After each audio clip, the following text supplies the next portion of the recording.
Hi, this is Yaffi Lvova, registered dietitian nutritionist with Baby Bloom Nutrition, and welcome to Naptime Nutrition. Today, due to multiple requests, I will be covering bone broth and collagen. Collagen as supplements and as a big ingredient in bone broth. So let's just dive right in. This was spurred by people being inundated with take this supplement for collagen. And people are taking that. It's like the backlash to the bone broth. You don't want to leave your bones in your instant pot for a couple hours or your crock pot for a few days. Just take this pill. So let's talk about whether it's worth it or not. Is it worth your time? Is it worth your money? So what are the purported benefits of bone broth? Well, according to a very popular website, it protects joints. That's attributed to the collagen and the gelatin. It's good for your gut because it strengthens the gut lining and it's anti-inflammatory. It's healthy for your skin, hair, and nails. That's the collagen. Supports the immune system because it bolsters the gut health. It helps you have healthy sleep, boost energy during the day, and support a healthy mood. It boosts detox. Potassium, glycine, sulfur, and the antioxidant glutathione help you detox heavy metals from your body. And it aids in metabolism, which is code for weight loss. And that's due to the amino acids. And amino acids, just to give you the brief rundown, because people talk about amino acids a lot, but nobody really knows what they are. They're the Legos that build the protein castle. So if you were to take a protein, if you were to say a protein is a Lego castle, the individual Legos would be the amino acids. They come together to form chains in order to make a whole protein. So, another reason is it shortens recovery after a sports injury and ideally other injuries. People also take it for osteoarthritis, which is a specific type of arthritis that affects the bones more than the specific joints.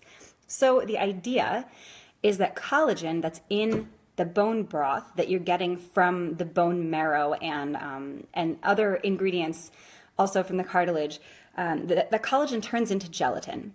And the gelatin is supposed to stimulate the chondrocytes. And chondrocytes are specific cells within the body that cause an increase in the production of cartilage. So chondrocytes make cartilage, and this collagen is supposed to increase their activity. So they are making body collagen and cartilage. And that's supposed to result in all of these health issues. So the question is, we've talked about dietary fat, how dietary fat does not equal body fat. We've talked about cholesterol, how cholesterol in the diet does not equal cholesterol in the blood. So the question here is, if you ingest collagen, either through bone broth or through a supplement, does it appear as collagen in the body? And strictly speaking, the answer is no, it doesn't. You don't eat collagen and it appears in your body. The idea is that you eat the collagen, it breaks down into smaller mini collagens and reforms in your body as collagen. So we really don't have any proof that that's really how it works. Well, is it harmful? Taking a collagen supplement or eating bone broth, really, they have very few side effects. Some websites will give you a whole list of some side effects. You could potentially have an allergic reaction to any supplement or to a high dose of gelatin if you're taking it. But other than that, you could have a heavy feeling in your stomach. You could have a little bit of a tummy ache, but nothing really serious. So you're not really, it's not unsafe in food form. When you take something that's safe in food form, but you have it in supplement form, that's really where things get messy because we're isolating a particular nutrient or class of nutrients. That means that you're taking it out of its context. And the truth is that when you do that, you're assuming that we and science at this point knows everything about what you're taking. And that's really a big fallacy. If you think about 50 years ago, we were isolating these nutrients thinking we knew what they did, but truthfully, it's the context. It's taking them in their whole food form that's really going to benefit you it's going to benefit your health, taking them in their context. It was a big thing to separate egg whites from egg yolks, and now we know that it's really best to have them together, that you get the best benefit from the food if you have it in its natural context, which is the egg with the yolk. So taking a collagen supplement, you're really shortchanging yourself and assuming that we know absolutely everything about that supplement, which we don't. So, is it hype? Does the body break down the collagen to amino acids? Yes, it does. And those amino acids are very important for other body functions, but you can get them in other foods. You can get them in eggs. You can get them in leafy greens. You can get them in a lot of different places.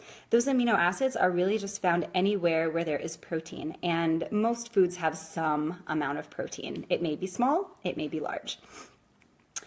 A diet rich in leafy greens has a lot of essential building blocks for collagen. So if you want to encourage your body to build more collagen because of sports injuries, or osteoarthritis, or you want to improve your hair, skin, nails, any of the lists of the purported benefits that I made, you can just eat a varied diet high in leafy greens. And that seems to be, that's like my tagline. We're always coming back to that. Have a varied diet that's mostly vegetables, because that's really what's going to get your body to build that collagen. It's going to take the amino acids from various places in your diet and put them together to build collagen in your system, which will have a benefit.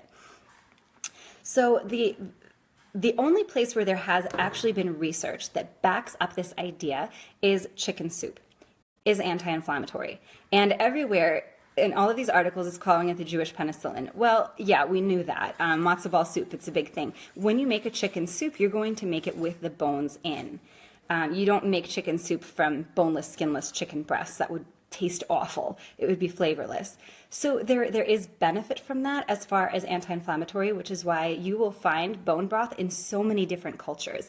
There's a traditional Korean bone broth. There's the Jewish penicillin, and you're going to find bone broth in various cultures through a long time. So although we have limited research providing evidence that it's beneficial, just the fact that so many different cultures over such a length of time have been taking bone broth, that stands alone for me as a professional. That tells me that there is some benefit. It also has shown some benefit for sports recovery as far as the electrolytes. And you could take different things as electrolytes, but if you do take bone broth as your post-workout drink, you could have a faster recovery, and there is some evidence to support that. There are a lot of different recipes for bone broth made from the bones of different animals. Some have fatty marrow and some hardly have any marrow.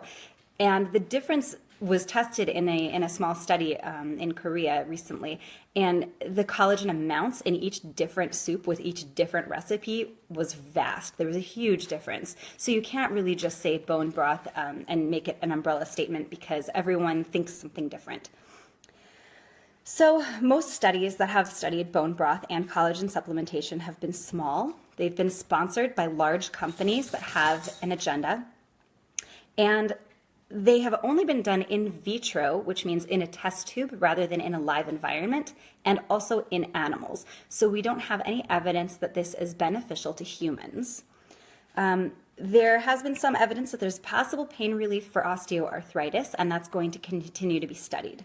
So bottom line, Medline and WebMD have both said that taking collagen supplements for any of those other benefits has insufficient evidence. Having bone broth, I'm going to make my own conclusion here with my clinical knowledge. Bone broth is a food. You can have it. You can have it as part of your varied diet. It shouldn't be something that you obsess about, that you have every day, and if you don't have it, you get anxiety over it. It can just be part of your weekly menu. Something that I do really want to touch on is that people, because the health ideas of bone broth have been so blown up, people have asked me if they can use it instead of formula or breast milk for an infant. And the answer is no. There is no food between 0 and approximately 6 months when your child shows the appropriate feeding cues. You shouldn't give them anything aside from breast milk or formula. Bone broth is healthy, not for infants. So if you have any questions or comments, please comment below. I am gearing up to do I think a 3-week session on stress and metabolism, and how stress affects your table, how it affects your digestion, and how it affects your parenthood. So stay tuned. Nap Time Nutrition, 1 p.m. Arizona time every Tuesday, which is currently noon on the West Coast and 2 p.m. on the East Coast. But we don't change our clocks here, so that's going to change shortly. Thank you. See you next week.